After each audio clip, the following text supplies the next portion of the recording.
الانبیاء والمرسلین اما بعد فاعوذ باللہ من الشیطان الرجیم بسم اللہ الرحمن الرحیم۔ سورہ مجادلہ کا آغاز ہوا تھا اور اس کی تقریباً تیسری آیت تک ہم پہنچے تھے، اور آپ کو بتایا تھا کہ ان آیات کا نزول حضرت خولہ بنت ثعلبہ کے حق میں ہوا تھا کہ آپ کے شوہر اوس بن صامت رضی اللہ تعالی عنہ نے آپ کو اپنی والدہ کے ساتھ تشبیہ دے دی تھی، اور اس کو اصطلاح شرع میں زہار کہتے ہیں۔ یعنی زہار کا مطلب یہ ہوتا ہے کہ زوجہ کے کسی ایسے جسمانی حصے کو اپنی محارم عورتوں میں سے، یعنی ایسی عورتوں کے جن سے ساری زندگی نکاح حرام ہے، جیسے ماں ہے، بیٹی ہے، بہن ہے، ان کے کسی جسم کے ایسے حصے سے تشبیہ دے دینا کہ جس کی طرف نگاہ کرنا حرام ہو، جیسے کمر ہے، پیٹھ ہے، ماں کی پیٹھ نہیں دیکھ سکتے، حرام ہے، ستر میں داخل ہے، بہن ہے، بیٹی ہے۔ تو اب اگر کوئی خدا نہ خواستہ یوں زوجہ سے کہہ دے کہ تیری پیٹھ میری ماں کی پیٹھ کی مثل ہے، تو شرعاً یہ زہار کہلاتا ہے۔ زہار کا حکم یہ ہوتا ہے کہ وقتی طور پہ عورت اس مرد پر حرام ہو جاتی ہے، اور کفارہ ادا کرنے کے بعد دوبارہ پھر وہ حلال ہوگی۔ لیکن زمانہ جاہلیت میں اسے باقاعدہ طلاق تصور کیا جاتا تھا، اور جس عورت کے بارے میں یعنی زوجہ کے بارے میں شوہر یہ الفاظ ادا کرتا تھا، اس عورت کو اس کی ماں تصور کر لیا جاتا تھا،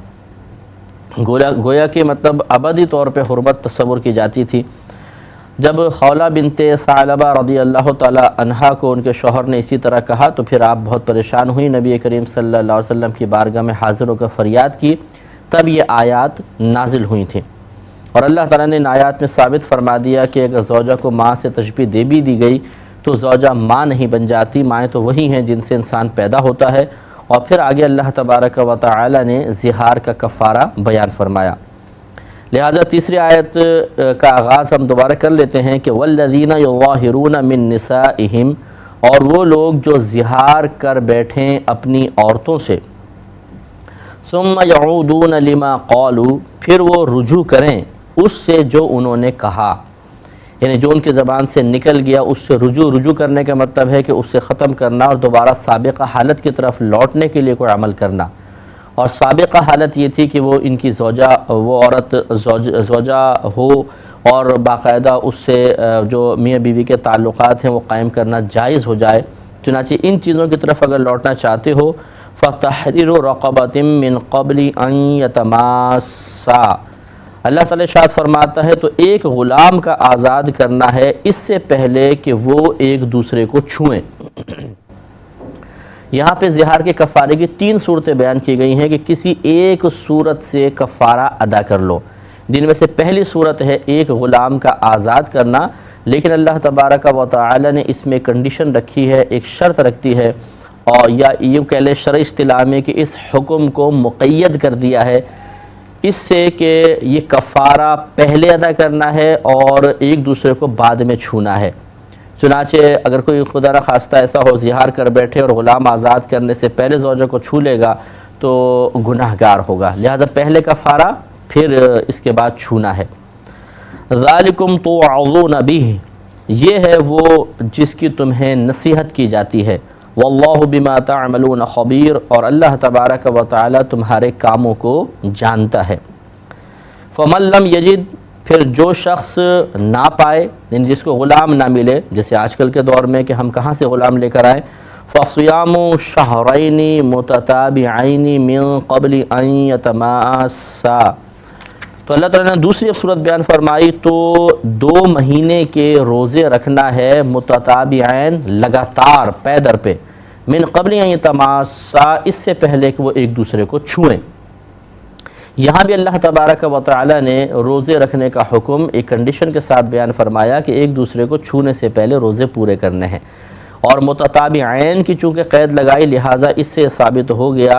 کہ ان روزوں کے درمیان کسی بھی قسم کا گیپ نہیں ہونا چاہیے، درمیان میں وقفہ نہیں ہونا چاہیے۔ لہذا فقہائے اسلام نے ارشاد فرمایا کہ اگر کسی نے روزے رکھے، مثال کے طور پہ 59 رکھ چکا ہے، ایک روزہ رہ گیا لیکن وہ بیمار پڑ گیا اور اگلے دن کا روزہ نہ رکھ سکا، تو اس کا کفارہ ادا نہیں ہوگا، اسے پھر نئے سرے سے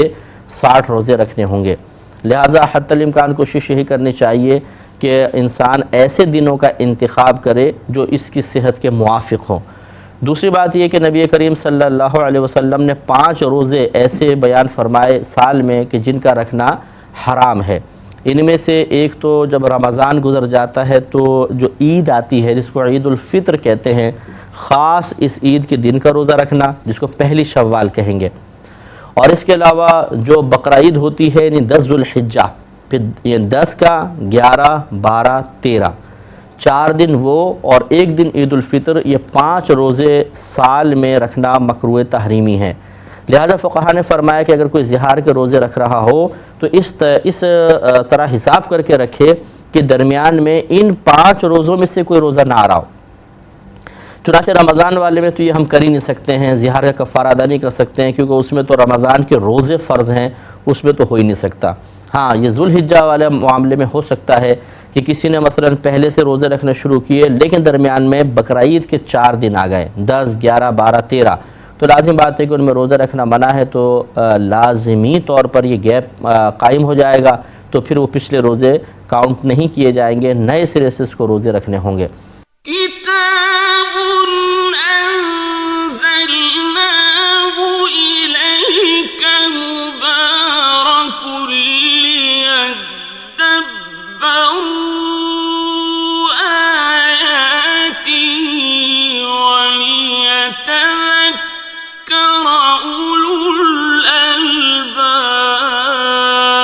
درمیان میں کوئی اس قسم کے ممنوع روزے نہ آتے ہوں اور کسی بھی عذر کی بنا پر اس نے روزہ نہ چھوڑا ہو، لگاتار 60 روزے رکھنے پڑیں گے۔ اسی طرح چونکہ اللہ تبارک و تعالیٰ نے من قبل ان یتماسا کی قید لگائی کہ ایک دوسرے کو چھونے سے پہلے کفارہ ادا کرو، لہذا امام اعظم ابو حنیفہ رضی اللہ تعالیٰ عنہ کے نزدیک اگر کسی نے مثال کے طور پہ 40 روزے 50 روزے رکھے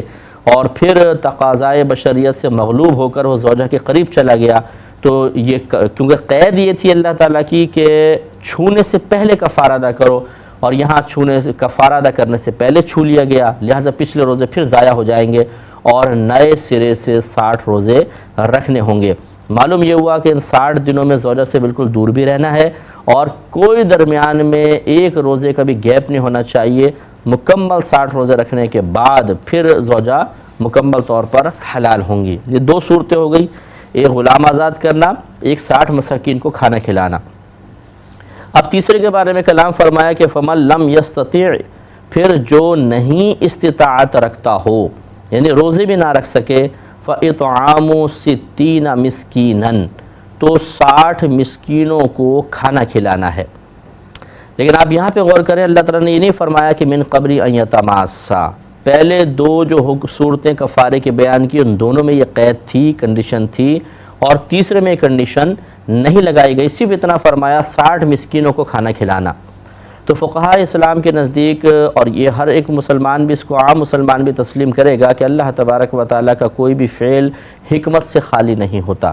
پہلے 2 احکام کو من قبل ان یتماسا کے ساتھ مقید کیا گیا اور تیسرے کو اس کنڈیشن سے آزاد رکھا گیا، تو شرعی اصطلاح میں پہلے 2 حکم مقید کہلائیں گے اور تیسرا حکم مطلق کہلائے گا، یا تیسری کفارے کی صورت مطلق کہلائے گی۔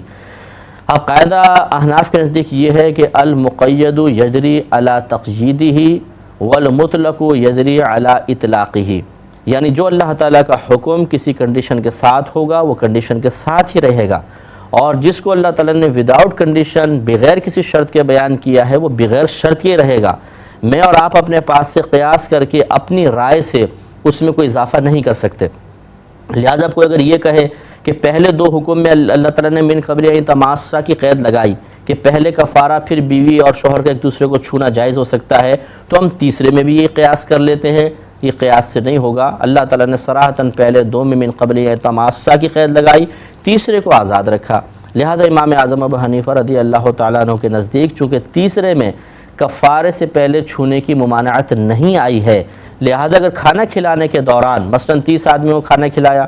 اور پھر شوہر بیوی قریب ہو جاتے ہیں تو اس سے جو پہلے ادا کردہ کفارہ ہے وہ ضائع نہیں ہوگا۔ وہ 30 کو جیسے کھانا کھلا دیا تو آدھا کفارہ ادا ہو گیا، آدھا بعد میں بھی کر سکتا ہے۔ اگرچہ اولا اور افضل صورت یہی ہے کہ پورے 60 مسکینوں کا کھانا کھلانے کے بعد پھر ایک دوسرے کے قریب آئیں، لیکن اگر کوئی بالفرض درمیان میں بھی قریب آ جاتے ہیں تو اس سے کفارے پر تیسری صورت میں کوئی فرق نہیں پڑے گا، کیونکہ اللہ تعالیٰ نے وہاں پر ممانعت بیان نہیں فرمائی ہے۔ ذالک لتؤمنوا باللہ ورسولہ، یہ اس لیے ہے کہ تم اللہ تعالیٰ اور اس کے رسول کریم صلی اللہ علیہ وسلم پر ایمان رکھو۔ یہ جو کنڈیشن بیان کی ہے یہ اس لیے بیان کی گئی ہے۔ وَتِلْكَ حُدُودُ اللَّهِ، اور یہ اللہ تبارک و تعالیٰ کی حدود ہیں۔ اب دیکھیے حد لگائی اللہ نے، پہلے 2 کفاروں کی صورت میں حد لگائی کہ چھونا نہیں ہے، تیسرے میں حد بیان نہیں کی ہے، تو اس میں گویا کہ صرف حد کفارہ ادا کرنا ہی ہے، چھونے کی کوئی قید نہیں ہے۔ تو اللہ کی یہ حدود ہے، لہٰذا ان کو ہمیں پاس لحاظ رکھنا چاہیے۔ اسی طرح زہار کر لینے کے بعد اگر کوئی خدا نخواستہ سمجھے کہ میرے لیے کفارہ ضروری نہیں، یہ بھی غلط ہے، اس لیے کہ زہار کا کفارہ ادا کیے بغیر زوجہ کے قریب آنا حرام ہے، لہٰذا یہ زہار کا کفارہ یہ بھی اللہ تعالیٰ کی ایک حد ہے، اس کا بھی ہمیں لحاظ رکھنا چاہیے۔ وَلِلْكَافِرِينَ عَذَابٌ عَلِيمٌ، اور کافروں کے لیے دردناک عذاب ہے۔ یہ اشارہ ہے اس طرف کہ جو زہار کے کفارے کا انکار کر دے گا اور یہ کہتا ہے کہ میں اس کو خدا نخواستہ نہیں مانوں گا تو وہ کافر ہو جائے گا، اس کے لیے دردناک عذاب ہے۔ ان الذین یحادون اللہ ورسولہ، بے شک وہ لوگ جو مخالفت کرتے ہیں اللہ تبارک و تعالی اور اس کے رسول کی، کبتوا، وہ ذلیل کیے گئے، کما کبت الذین من قبلہم، یعنی انہیں ذلیل، ویسے تو ماضی کبتوا ماضی کا صیغہ ہے، پاسٹ کا ہے، اس میں ترجمہ پاسٹ کا ہونا چاہیے، لیکن چونکہ مستقبل کا حال بیان کرنا مقصود ہے اور ماضی کے جو لوگ ہیں ان کو بطور مثال پیش کرنا مقصود ہے، اس لیے ہم اس کا مستقبل کا فیوچر والا ترجمہ کریں گے کہ بے شک وہ لوگ جو مخالفت کرتے ہیں اللہ تبارک و تعالی اور اس کے رسول کی، کبتوا، وہ ذلیل کیے جائیں گے، کما کبت الذین من قبلہم، جیسا کہ ذلیل کیے گئے تھے وہ لوگ جو ان سے پہلے ہیں، یہ ان سے پہلے تھے، انہوں نے بھی نبیوں کی مخالفت کی تو اللہ نے ان کو شدید ذلت میں مبتلا کیا۔ اسی طرح جو اللہ تعالیٰ اور اس کے رسول یعنی نبی کریم صلی اللہ علیہ وسلم کی مخالفت کرے گا اس کو ذلیل کیا جائے گا۔ وَقَدْ أَنزَلْنَا آيَاتٍ بَيِّنَاتٍ، حالانکہ بے شک نازل کر دی ہم نے روشن نشانیاں، یعنی اب مخالفت کی کون سی صورت رہ گئی ہے جب واضح نشانیاں، یعنی قرآن اتر رہا ہے، خود نبی کریم صلی اللہ علیہ وسلم کی سیرت پاک ایک بہت بڑی واضح نشانی ہے، اسی طرح نبی کریم صلی اللہ علیہ وسلم سے ظہور پذیر، صدور پذیر ہونے والے پے در پہ معجزے، یہ اللہ تعالیٰ کی روشن نشانیاں ہیں، تو پھر مخالفت کرنے کی کیا وجہ ہے؟ اب بھی اگر کوئی نہ مانے تو وَلِلْكَافِرِينَ عَذَابٌ مُّهِينٌ، اور کافروں کے لیے ذلت کا عذاب ہے، خواری کا عذاب ہے۔ کتاب انزلناه الیک مبارک لیدبروا آیاته ولیتذکر اولو الالباب۔ یہ بھی ایک بات یہاں پہ بیان کرنا ضروری ہے کہ مخالفت 2 طرح کی ہوتی ہے، ایک مخالفت معل انکار ہوتی ہے، ایک مخالفت بغیر انکار ہوتی ہے یا بلا انکار ہوتی ہے۔ مثال کے طور پہ ایک کافر ہے، وہ کہتا ہے کہ میں نبی کا کہنا نہیں مانوں گا کیونکہ میں اس کو حق مانتا ہی نہیں ہوں، یہ ہے معل انکار کہ وہ ایک چیز کا انکار کر رہا ہے اور پھر مخالفت کر رہا ہے۔ اور ایک ہوتا ہے بلا انکار مخالفت، جیسے مسلمان کی طرف سے نبی کریم صلی اللہ علیہ وسلم اللہ تبارک و تعالی نماز کا حکم دے رہے ہیں لیکن وہ مخالفت کر رہا ہے حکم کی کہ وہ نماز نہیں پڑھتا، لیکن یہ اس طرح نہیں ہے کہ وہ نماز کی فرضیت کا انکار کر رہا ہو، بلا انکار ہے، اقرار کرتا ہے کہ ہاں نماز مجھ پہ فرض ہے، یہ حق ہے، مجھے پڑھنی چاہیے، لیکن بہرحال کوتاہی ہے اس کی، تو وہ اللہ تعالیٰ کے اور اس کے رسول کریم صلی اللہ علیہ وسلم کے حکم کی مخالفت تو کر رہا ہے لیکن انکار نہیں کر رہا۔ اس میں فرق ہے۔ یہاں جن لوگوں کا بیان ہے وہ لوگ ہیں جو اللہ اور اس کے رسول کی مخالفت معل انکار کریں، انکار کے ساتھ کریں، ان کے بارے میں یہ بیان کیا گیا۔ لہٰذا اس آیت کو ہم مسلمانوں کے لیے بیان نہیں کر سکتے، جیسے جاہل قسم کے بعض تبلیغ کرنے والے یوں بھی کر دیا کرتے ہیں کہ اس قسم کی آیات کو مسلمانوں کے لیے بیان کر دیتے ہیں کہ دیکھو مسلمانوں تم نماز نہیں پڑھ رہے ہو، تم داڑھی نہیں رکھتے ہو، تم فلاں نہیں کر رہے ہو، فلاں نہیں کر رہے ہو، حالانکہ اللہ نے فرمایا جو اللہ تعالیٰ اس کے رسول کی مخالفت کرے گا اس کو ذلیل کیا جائے گا جیسے پہلے لوگ ذلیل کیے گئے۔ تو پہلے لوگ کون لوگ ذلیل کیے گئے؟ وہ تو کفار ذلیل کیے گئے تھے۔ تو لازم سی بات ہے کہ یہاں پر بھی کفار کا ہی تذکرہ ہوگا، اور پھر جیسے ہم نے آپ کو بتایا کہ اس قسم کی جو وعیدات بیان کی گئی یہ کفار کے لیے تھی، مسلمانوں کے لیے نہیں تھی۔ لہٰذا اگر کوئی یہ کہے گا کہ یہ مسلمانوں تمہارے لیے اللہ نے آیت نازل کی تو یہ قرآن کی تحریف کے برابر ہوگا، یعنی مقصود الہی کو بدل دینا، اور یہ کفر ہوتا ہے۔ فقہاء اسلام نے اس کو کفر لکھا ہے۔ اس لیے ہماری تمام سننے والوں سے مؤدبانہ گزارش ہے کہ جب بھی کسی آیت کے بارے میں آپ یہ کوئی آیت بیان کریں تو کبھی یہ یعنی پہلے تحقیق کیے بغیر کبھی مت کہہ دیجیے گا کہ یہ آیت اس لیے نازل ہوئی ہے یا اس کے حق میں نازل ہوئی ہے۔ پہلے آپ معلوم کریں کہ کس کے حق میں نازل ہوئی، اس کے بعد آپ بیان کریں۔ ہاں آپ یہ کہہ سکتے ہیں کہ دیکھیں یہ آیت کفار کے حق میں نازل ہوئی، لیکن ہمیں بھی سوچنا چاہیے کہ جب وہ مخالفت کر کے برباد ہو رہے ہیں تو ہم بھی مخالفت، چاہیے انکار کے ساتھ نہیں ہے لیکن مخالفت تو ہے، اس لیے ہمیں بھی بچنے کی کوشش کرنی چاہیے، یہ ایک الگ بات ہے۔ اور ایک ہے کہ یہ کہنا کہ یہ آیت ان مسلمانوں کے لیے نازل ہوئی ہے جو اللہ اور اس کے رسول کی مخالفت کرتے ہیں، ان کا حکم نہیں مانتے ہیں، یہ ایک الگ چیز ہے۔ امید ہے کہ آپ سمجھ گئے ہوں گے، اس لیے اس میں بڑی احتیاط کی ضرورت ہوتی ہے۔ یوم یبعثہم اللہ جمیعا، جس دن اللہ تبارک و تعالی سب کو اٹھائے گا، یعنی قبروں سے اٹھائے گا، قیامت قائم ہوگی۔ فَيُنَبِّئُهُم بِمَا عَمِلُوا، پھر خبر دے گا انہیں ان کی جو انہوں نے اعمال کیے تھے، یعنی ان کے اعمال کی خبر دے گا۔ اور یہ اعمال کی خبر دینا اس لیے نہیں ہے کہ وہ لوگ اللہ تعالیٰ خبر دینے کے بعد عذاب دینے کا حقدار بنے گا یا اس کے لیے عذاب جائز ہوگا، اس سے پہلے نہیں، ایسی بات نہیں ہے، بلکہ یہ حسرت پیدا کرنے کے لیے، پچھتاوا پیدا کرنے کے لیے، اور ان کی کفار کی ذلت کے لیے کہ جب ان کا نام اعمال، یہ برا نام اعمال وہ خود پڑھ کر سنائیں گے تو اتنی دیر تک انہیں دھوپ میں سخت بھوک اور پیاس کی کیفیت میں رکنا پڑے گا۔ مخلوق خدا ان کے ظاہری اس حساب و کتاب کو دیکھ رہی ہوگی۔ مسلمان کا حساب و کتاب انشاءاللہ پردے میں ہوگا، اللہ تعالیٰ پردہ رکھے گا، لیکن کافر بدکاروں کا، جو کفار ہیں، منافقین ہیں، مشرکین ہیں، ان کا اعلانیہ طور پہ حساب و کتاب ہوگا، اور جب وہ اپنی خطائیں بیان کر رہا ہوگا تو ذلت رسوائی علیحدہ اور شرمندگی، حسرت، پچھتاوا، اور سامنے جہنم زبردست شعلہ فگن ہوگی، تو اس کی بنا پر ایک خوف ان پہ مسلط ہوگا۔ تو اس طرح شدید عذاب کے لیے کہ میدان محشر سے ہی ان کا عذاب کا سلسلہ شروع ہو جائے گا، یہ ایک کارروائی کی جائے گی جو اللہ تعالیٰ نے خود اپنے لیے لازم فرمائی، ورنہ کوئی اس پہ لازم نہیں ہے، واجب نہیں ہے کہ وہ ایسا کرے کہ وہ ایک قانون بن گیا ہو کہ اس کو کرنا ہی پڑے گا، ایسا نہیں، اللہ نے اپنی مرضی سے اپنے لیے کوئی کام مقرر فرمائے ہیں۔ احصاہ اللہ ونسوہ، اللہ تبارک و تعالیٰ نے ان گناہوں کو شمار کر رکھا ہے، ان کے اعمال کو شمار کر رکھا ہے، ونسوہ، اور وہ اسے بھول چکے ہیں۔ تو ایسے ہوتا ہے کہ ہم لوگ اپنے نیکیاں تو بعض اوقات یاد رکھتے ہیں، چھوٹی چھوٹی نیکیاں، ہم نے تمہارے ساتھ ایسا نہیں کیا تھا، تمہارے ساتھ ایسا نہیں کیا تھا، تمہیں یہ نہیں دیا تھا، تمہیں وہ نہیں دیا تھا، اور بڑے بڑے گناہوں کو بھول جاتے ہیں،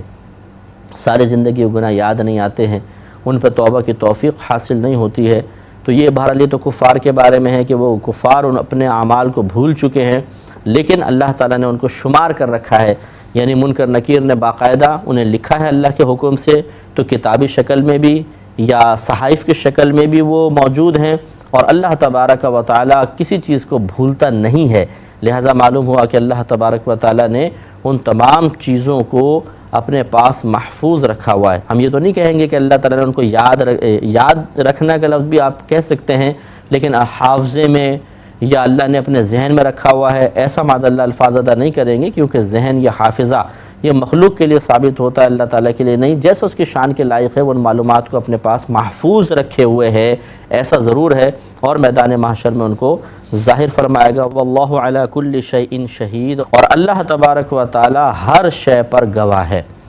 جو اللہ نے چیز پیدا فرمائی اس پر خود اللہ تبارک و تعالیٰ گواہ ہے، اور گواہ وہ ہوتا ہے کہ جو موقع پر موجود ہو جسمانی لحاظ سے، یا پھر اگر جسمانی لحاظ سے موجود نہ ہو تو بہرحال دیکھ ضرور رہا ہو۔ تو چونکہ اللہ تعالیٰ کے لیے جسمانیت کا کوئی تصور نہیں ہے، لہٰذا ہر چیز پر گواہ ہونے کا یہ مفہوم تو ہم نہیں لے سکتے کہ اللہ تعالیٰ ہر چیز کے ساتھ کھڑا ہو گیا جسمانی لحاظ سے۔ ہاں یہ مفہوم ضرور ہے کہ اللہ تعالیٰ اپنے علم اور قدرت کے علم کے اعتبار سے تمام چیزوں کو ملاحظہ فرما رہا ہے۔ اس کی مزید وضاحت اگلے پروگرام میں کریں گے۔ وآخر دعوانا